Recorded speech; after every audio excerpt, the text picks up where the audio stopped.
Herkese salam, kanalımıza ve yeni videomuza hoş geldiniz. Muğami ifaçısı Camilə Nəbiyeva Instagram hesabında yeni video paylaşıb. Belə ki, o qardaşıyla birlikte mahnı ifa edib həmin möhtəşəm görüntüləri sizlərə təqdim edirik. Siz də videomuzu bəyənməyi, kanalımıza abone olmağı unutmayın. Kebab oldu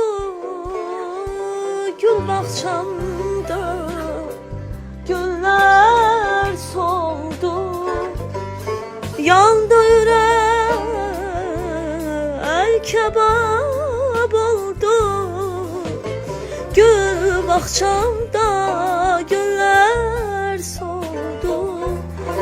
Ben ki senle ayrılmazdım, bu ayrılık senden oldu.